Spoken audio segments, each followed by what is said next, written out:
Bonjour mesdames, messieurs, nous sommes le jeudi 9 juin 2022, voici les titres de votre édition. En Saône-et-Loire, le corps d'une adolescente de 13 ans a été découvert derrière l'école de son village.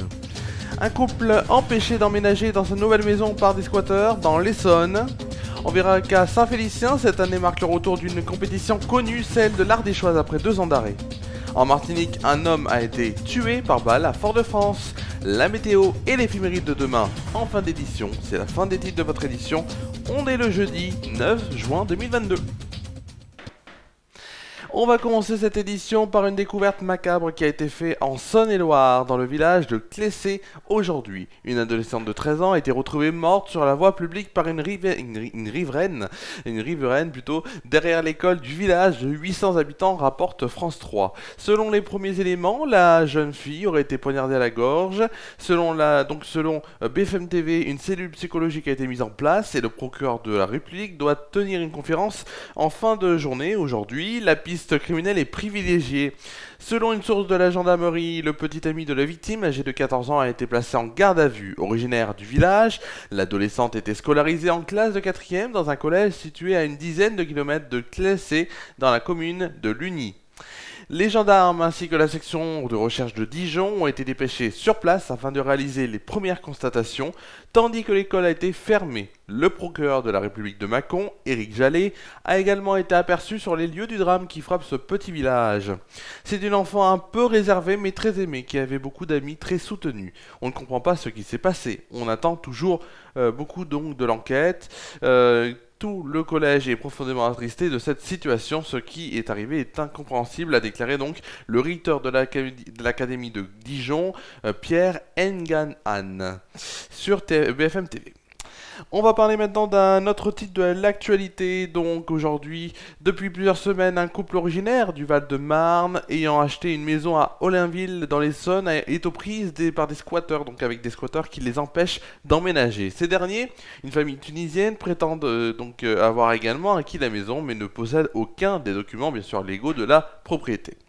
On était super contents le soir, on avait prévu de ramener les potes à la maison pour faire un barbecue et fêter ça. On arrive à 10 à 15 et là je vois les rideaux aux fenêtres, une voiture garée devant avec un pitbull derrière donc le portail. C'est Laurent qui raconte tout ça, c'est celui qui a donc acheté la maison avec sa femme Elodie auprès du Parisien. C'est eux qui ont bien sûr acheter cette maison et ils ne peuvent plus rentrer dans cette maison. Bien sûr, toute une famille occupe le bien, donc actuellement, dont les serrures du portail et des entrées ont été changées. Des détritus jonchent le sol, de nombreux carreaux sont cassés. Le père de cette famille indique pourtant à Laurent qu'il est le réel propriétaire de la maison et exhibe une promesse de vente sur une feuille volante, sans en-tête ni information légale indiquant que le bien a été payé. La famille de Tunisiens donc explique qu'elle a payé 120 000 € en liquide pour le bien.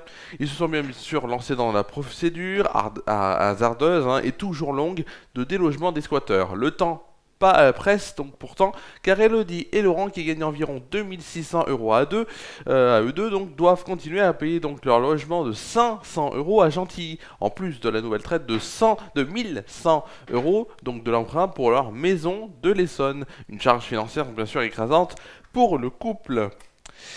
Autre titre de l'actualité maintenant, on va parler de local. On va aller à Saint-Félicien à une semaine du départ de l'Ardéchoise qui aura lieu donc du 15 au 18 juin prochain.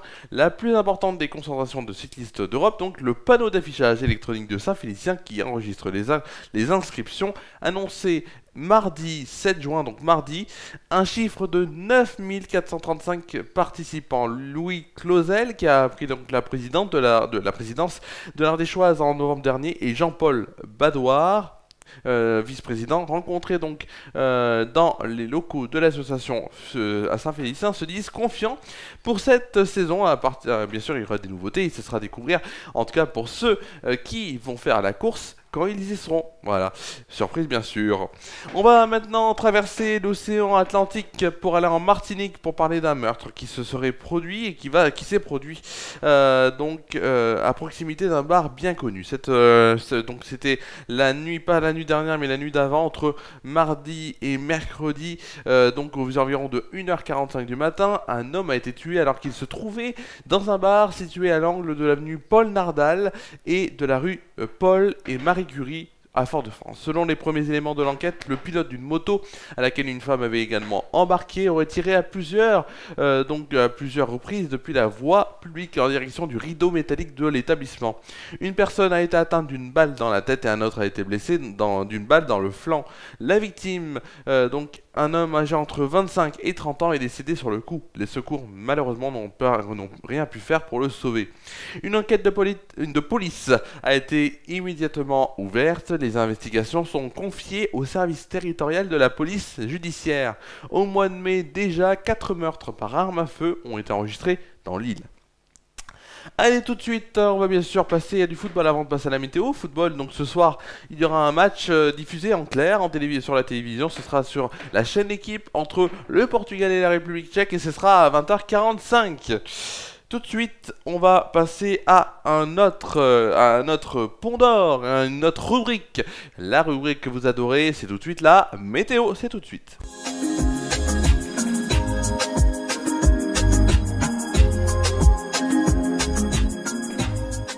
La météo, donc d'abord la météo de Tournon-sur-Rhône avant de passer à la France métropolitaine.